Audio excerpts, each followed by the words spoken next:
Mike, check. Justin Hunt. It's all happening. Thank you to everybody rocking with the channel. Thank you to everybody subscribed to the channel, who shared a video, shared a link, shared what we're doing over here. It's priceless. Big thank you to everyone who's donated. If you'd like to donate, you can hit the Cash App that's right up there, or hit the link in the description if you'd like to join this channel. Also, there's a link in the description if you'd like to become a member of this channel as well. I'm going to keep the intro short today because I don't know if there is another performance that I can remember that's been as highly anticipated as Kendrick Lamar at the Super Bowl. 9-second applause.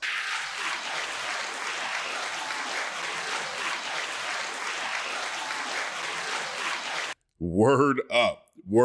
Now, all right, so we're gonna go through a couple of things here. Obviously, I am not gonna be showing any clips. I actually watched it again on YouTube and on the NFL channel. On the NFL channel, I watched it again, and YouTube took it down. So I'm not sure where the rights live with this. I'm not playing around with it. But let me know if you guys like the performance in the comment section as I go through this. We'll start with the official set list. The official set list. Now, this again is, we have gone through an entire Shakespearean shakedown. It was announced that Kendrick was going to headline the Super Bowl in the aftermath of his battle with Drake.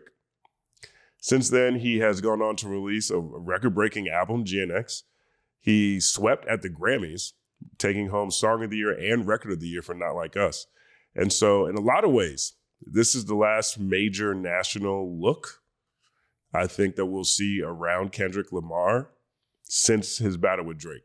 We had the Pop Out, which was a phenomenal show, and he's going to go on tour, so there'll be other things to look forward to. Perhaps he wins an Emmy for this performance. We shall see. That'd be another sort of national look. But it's all coming down to this. Coming down to this, right? And first off, his set list completely subverts expectation. Now, earlier in the week, the set list leaked. And there was, a number of, I actually didn't see the set list when it leaked. It looks like academics leaked it. And so there were some people critical of the set list when they saw that. From what I'm hearing, I guess this is pretty much the same set list that they planned. So let's take a look at this, right? He had whacked out murals as part of the intro. GNX unreleased snippet. I think it's the same snippet we saw in the commercial when there was 2 GNXs. The one that made most of us think there was going to be a deluxe, and perhaps there still will be. Excuse me. Still on the tail end of this cold. Thank you guys for bearing with me. But he wrapped that on the hood of the GNX. Squabble Up, then Humble, DNA, then Euphoria, Man at the Garden, Peekaboo, Luther, All the Stars, Not Like Us, and TV Off. So yes, he did rock Not Like Us. Now, initial thoughts when I went through, when this was all happening, my first thought was, oh, we're really getting a I Hate Drake Super Bowl performance. That's what it felt like at times. 1 second applause. And, again, look at this track list, right? Whacked Out Murals, that was all the subs that were on the album. He's kind of going to everybody there. The unreleased snippet, I have to listen to that again. I really don't know the lyrics to that one. Squabble Up, loaded with disses. Humble and DNA are low-key Drake disses. There's definitely lines and things that apply to Drake at that point in time. Euphoria. Straight up Drake diss, straight up one of the best, arguably the best diss he dropped in the battle, arguably. Man at the Garden, another is a GNX joint that is all about how he deserves it all. Tell me why do you deserve to be the greatest of all time? That closes basically with a statement at Drake. Peekaboo, shout out to Thought Crimes, Prince and Sincere. Prince and Sin, they're the ones who broke down how there is a connection between Peekaboo, Drake, and XXX Tentacion. Kendrick performed Peekaboo in a big X on the field. Inside of a big X, there's Kendrick performing Peekaboo. 1 second applause. Luther, which I don't think necessarily, that might be the biggest detour, but that sort of gets SZA in here. All the Stars, which has Drake disses in it, and then Not Like Us and TV Off. Now, all that's pretty interesting to me because while we've been debating for so long as to whether or not Kendrick was going to perform Not Like Us, part of that was, okay, well, given the nature of the song, is that something that Kendrick or Fox or NFL, are going to be cool with to play in front of 100 million people, middle America? Is that a type of song that is really going to go at the Super Bowl? Is it appropriate for the Super Bowl? And another question I had was, just given the grand stage of it all, and also given Kendrick's iconic status, how much does he really want to have his legacy tied to Drake? Right, his biggest song already is. Is that something he might want to distance himself from? So he's not defined or looked at, people don't necessarily look at him through this lens. Well, yeah, I guess that wasn't a thing.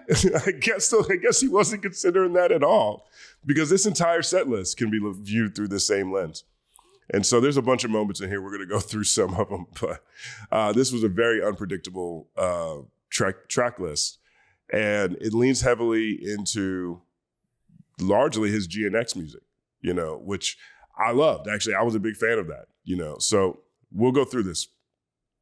Now, there's a couple of things that really stand out. Samuel L. Jackson was a big part of this performance too. And truthfully, Samuel L. Jackson, he plays sort of the usher of the entire performance, sort of like, the ringmaster, if you will.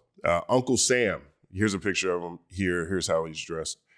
And so he had maybe 4 or 5 different times he came in and sort of guided the audience through the performance. Here's Uncle Samuel L. Jackson. You take a look at this tweet here from Casey McGraw. Too loud, too reckless, too ghetto, right? Uncle Sam representing those who tell the Black community how to behave. The dancers forming a disconnected American flag. Here's a picture of that. Right, so this is the red, white, and blue dancers here. There's the GNX there on stage.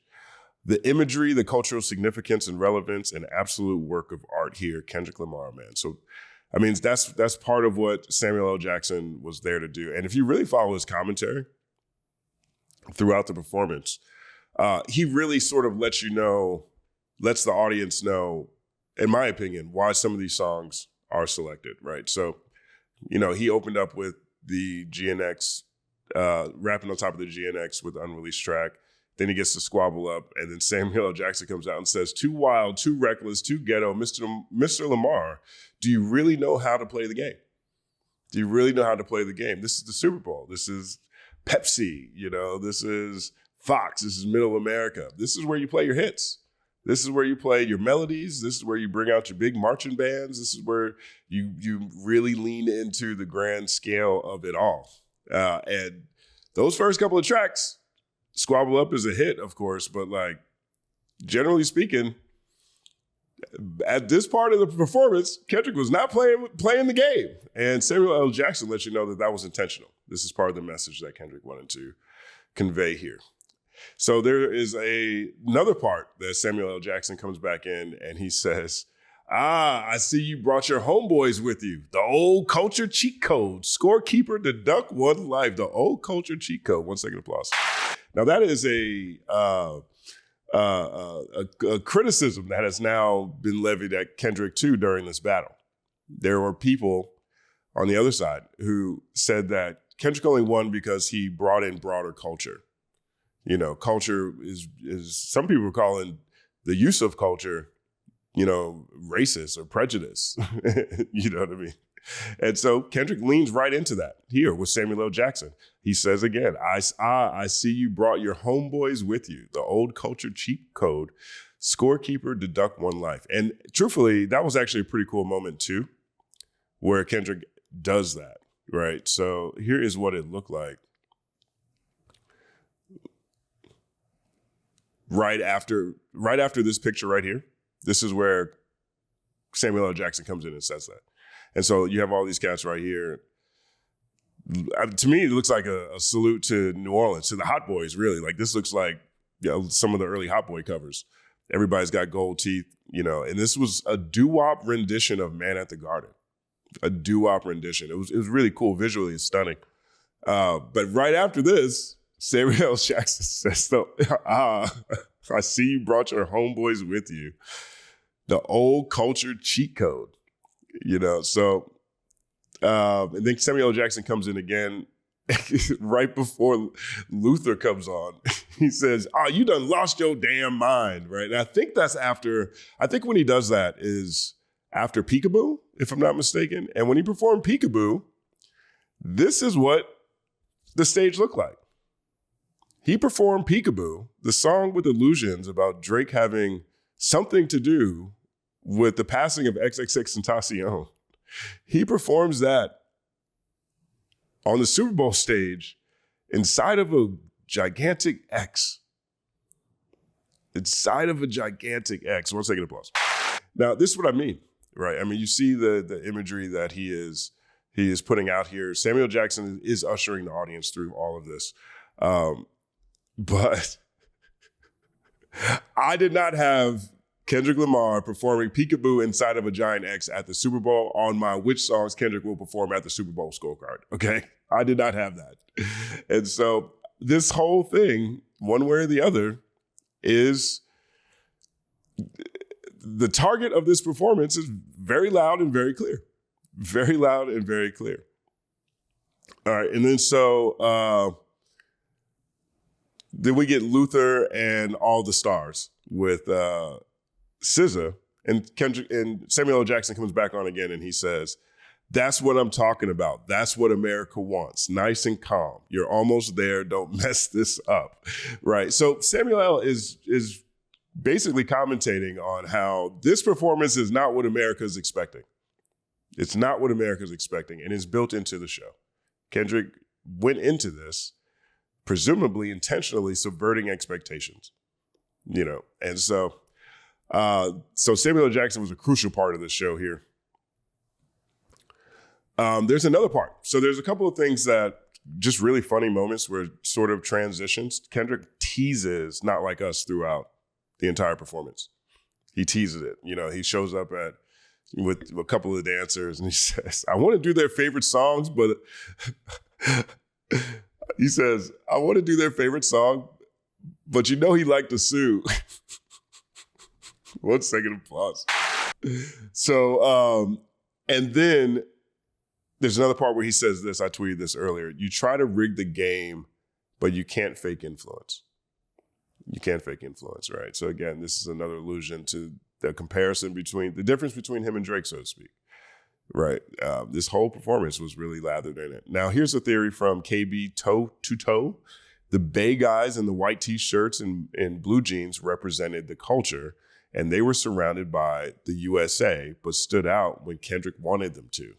That was the story. He in the USA and can play the game, but the culture was always with him. And so that's part of the storytelling narrative that Kendrick described in his interview with Apple Music, Nadeska, and Ebro the other day. And so this is another touch point. The culture is there. America has these expectations. This is the Super Bowl. This is a grand stage. When people get to go rock the Super Bowl, they go rock all their biggest songs, all their biggest hits, and everyone just sings along and claps, and everybody gets back to the game, and it's amazing. And Kendrick said, "I'm not going to do that. I am not going to do that." So this picture you're going to see for the rest of your life. The rest of our lives, we're going to see this picture. This is going to be one of the memes. This is shout out to Deleted right here.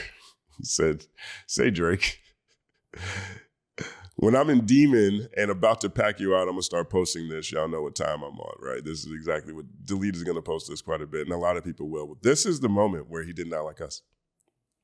This is the look he had. He looked at the camera in this way. "Say Drake, I hear you like I'm young." Every song that was basically, every lyric that was basically in his lawsuit was performed. Now, PDF was edited out. He did not say that word. Everything else in here, I guess, from all these maneuvers that was designed to not have this song played at the Super Bowl. Say Drake, this is the meme that came out of it. So 1 second applause. And here's another picture of Kendrick here with the American flag cats around him. Big as the what? That's an epic picture. All right. So, and then after he does Not Like Us, the final song he plays his TV off, and then there is it says game over in the audience. The lights in the audience spell out game over. This whole show, don't get me wrong, there are themes, there are levels and depths in the performance, but this was at Drake, man. This is at Drake, right? And so there's a lot of criticism. This in a lot of ways will be a very polarizing Super Bowl performance for a number of reasons, I think. One, this was a rap show. That's what I loved about it, actually. I actually loved that it was a rap show. Kendrick Lamar can be as dynamic as anyone else when it comes to his live performances. And in certain ways, he really just decided against it. He's wearing a leather jacket and some jeans. And he's rapping. And he's doing complicated raps. I mean, he does Euphoria. Not a lot of melody joints. By the time Samuel L. Jackson says, "Oh, you're almost there. You're almost doing it. You're almost there. This is what America wants, nice and calm." That's Luther and that's All the Stars. Those are Scissors parts. Everything before that, raps. Rap. Right? Now, I like rap. I like it especially when people can rap live. That's one of my favorite things. But from a Super Bowl standpoint, no marching bands. Not Like Us TV off would sound great with a marching band. No marching bands. No, the big hits, like legacy hits that he has. No Loyalty. No Rihanna. Rihanna didn't come out. No All Right. I actually thought that was a big miss. Personally, I think not performing All Right was a big miss, especially with Trump there, especially with the NFL announcing that they were not going to have end racism in the end zone this week. They're going to use something else. Like, there's no more end racism. I think All Right would have been a great statement. I love myself. No swimming pools drank, no money trees. Like the songs that have a chance to connect with passive listeners, right? The middle America audience. People who might have just heard Kendrick on some top 40, who aren't following the nuances of the Shakespearean shakedown, who aren't listening to GNX maybe yet or not that much. All the songs that, populate his top songs on Apple Music, at least historically before GNX came out, none of that at all. Some of the more anthemic offerings that you think about when you think about being at the Super Bowl. No, none of that. Again, Kendrick's been talking about the power of now, probably since Miss Him Around the Big Steppers. He's been talking about being present, and this is a very present track list. These are all largely his most recent songs. Largely. And so, as a result, you've got a bunch of people who may not be big fans of rap shows, generally speaking, watching a guy run around the field just rapping. And in that sense, it doesn't feel like the expectations that people have when they think about Super Bowl performances. He completely subverted those. And Dante has a good quote around here. Here's what he says. He said, Super Bowl halftimes are normally built off of nostalgia and legacy. Usher, Beyonce, Rihanna, Dr. Dre, etc.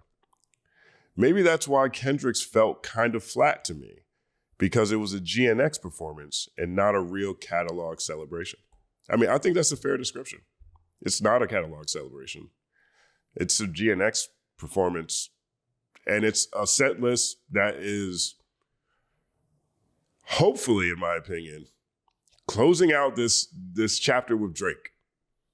Because every one of those songs, you can pull something out of them that feels like it's aimed at Drake. The GNX ones, DNA, Humble, Euphoria is actually here, which I love, by the way, again. I loved hearing Euphoria. but it doesn't pull into the things that we normally expect out of the Super Bowl. And I think Samuel L. Jackson, as being a part of the performance, lets us know how intentional that actually was. He subverted expectations.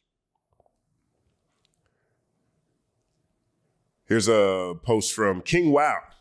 All Kendrick has been saying leading up to this is how he prefers living in the present, so I don't know why people were expecting a full greatest hits performance from him. Yeah. This is what Kendrick's been saying. He has been saying that the past is great, he loves it. Why would they not expect him to decide against that? Now, I honestly think the answer is because it's the Super Bowl. Because it's the Super Bowl. That is the answer. People expect to go hear the greatest hits, just go here and groove to some joints some nostalgic joints from their catalog and from all of our lives. Bring out some singers, some marching bands, some melody. None of that. I don't want to say none of that, but nothing nostalgic. Nothing nostalgic. Almost nothing nostalgic. Here's another moment that happened that was probably been pretty on brand to me. Someone carrying a Palestine flag snuck on the field while Kendrick Lamar was performing at the Super Bowl and eventually stopped by police. So here's the Palestinian flag. I think someone had the Sudanese flag there as well. Away from just this performance, and to a degree, the subversive nature of this Kendrick performance, you could argue is a protest against Super Bowl expectations. Here's an actual protest that took place within this performance. It wasn't sanctioned by any means, but it was there. Trump supported the Chiefs, I think, and they got destroyed.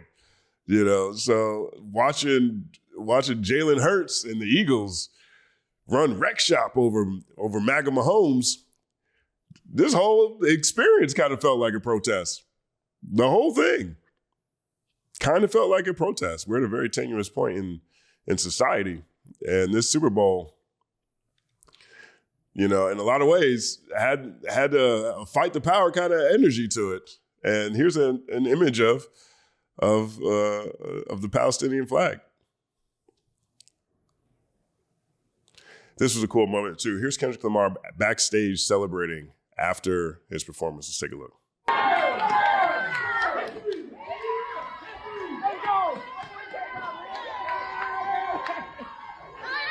Coach K-Dot.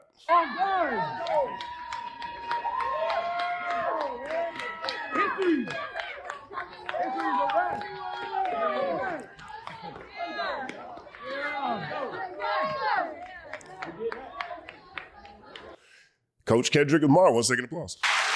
Yeah, history was made. This is the first rapper to perform at the Super Bowl, and he delivered a rap show. He didn't do what people expected him to do, and in a lot of ways, this performance reminded me of The Last Jedi. And, it's the second of the sequel trilogies. It's produced by Rian Johnson. It's the one where they got Luke Skywalker drinking alien titty milk. He looked old and washed, right? Nobody wanted to see Luke Skywalker like that. Now, clearly Kendrick Lamar isn't old and washed. That's not what I'm saying. What I am saying is Rian Johnson's entire point for that movie was he wanted to subvert people's expectations of what Star Wars was. He wanted to go in a direction that put people in a different. He wanted to go in a direction that really surprised the audience.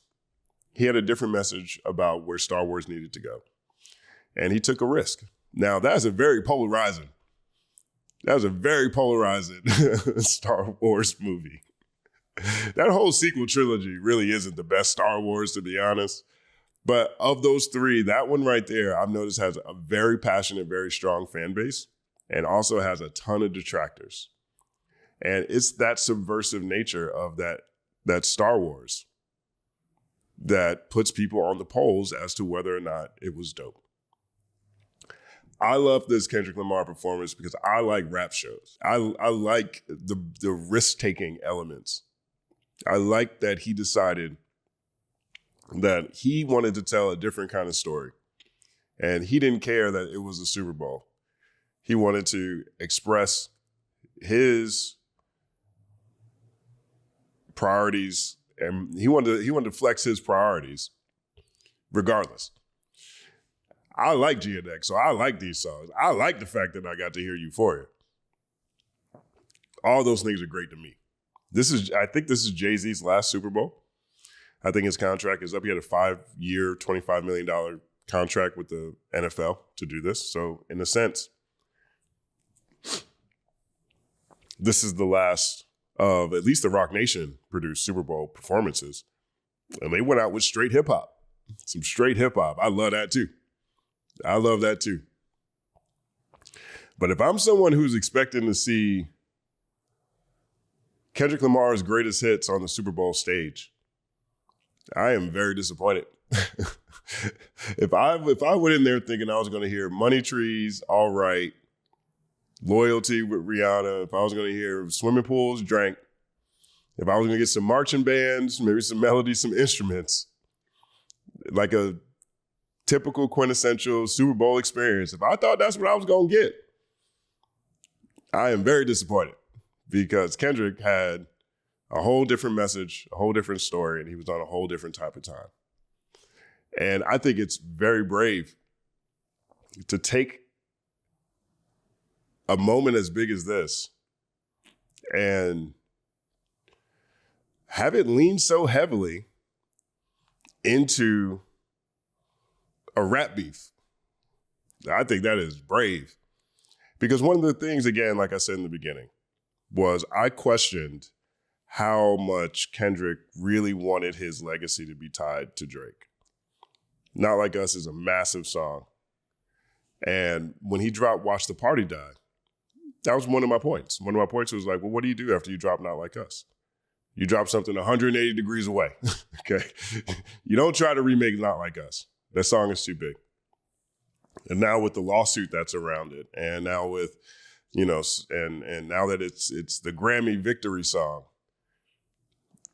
of course, in my opinion, it felt like it had to be played at the Super Bowl. But he almost, in a lot of ways, went past that.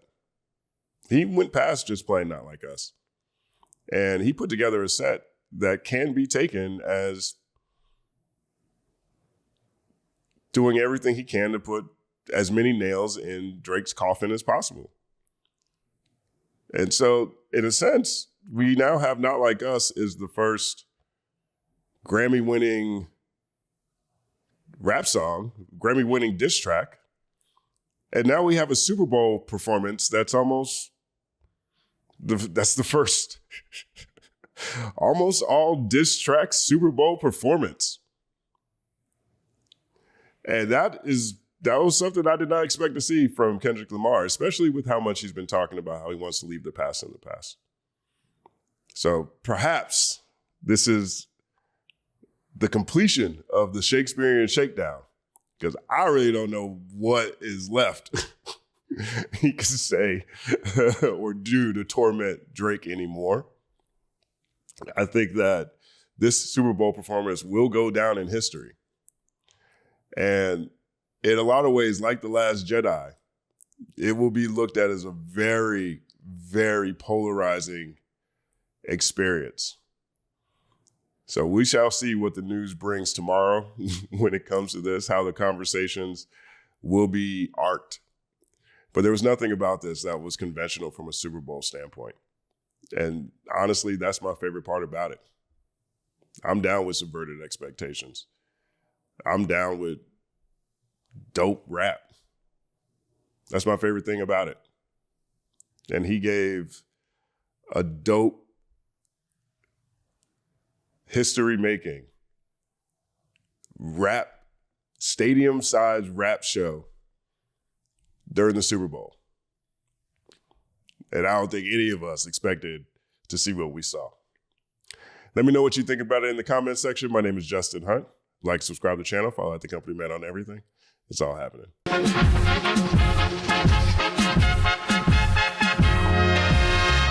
Justin Hunt is here, it's all happening.